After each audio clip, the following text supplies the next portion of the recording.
Hi friends, பாருங்கள். இது பார்த்து அது வெட்டிகிட்டு இருக்கிறது பார்த்திங்கன்னா கத்திரிக்காய் செடி ரொம்ப நல்லா காய்ச்சி வெட்டியாச்சு பிடுங்கியாச்சு. ஏன்னு கேட்டிங்கன்னா அது ரொம்ப நாளாகி நல்லா காயெல்லாம் நிறைய காய்ச்சி முடிச்சிருச்சு. அதை நம்ம வெட்டி விட்டலாம்.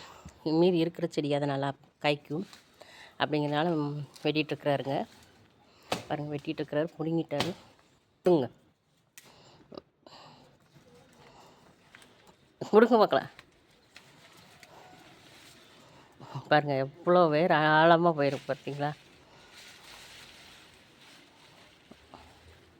பிடுங்க.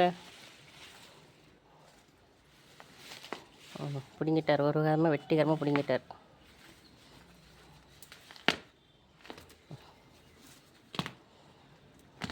பார்த்தீங்களா, வெட்டிகரமாக பிடுங்கிட்டாருங்க.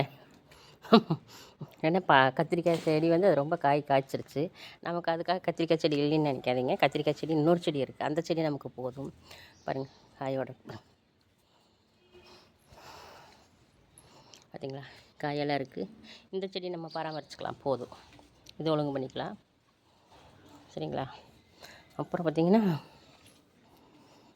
கனகாம்பரம் ஆசையாக இருந்ததுங்க, பக்கத்து வீட்டில் இருந்துச்சு. சரின்னு கொண்டு வந்து வச்சோம். அது பாருங்கள், சூப்பராக தளைஞ்சிருக்குது. ஓகே ஃப்ரெண்ட்ஸ், கனகாம்பரம் யாருக்கு பிடிக்குன்னு கமெண்டில் சொல்லுங்கள். பிடிச்சிருந்தால் லைக் பண்ணுங்கள். எப்படி இருக்குன்னு மட்டும் கமெண்டில் சொல்லுங்கள். லைக் பண்ணி சப்போர்ட் பண்ணி சப்ஸ்கிரைப் பண்ணுங்கள் ஃப்ரெண்ட்ஸ். இப்போ பாருங்கள்,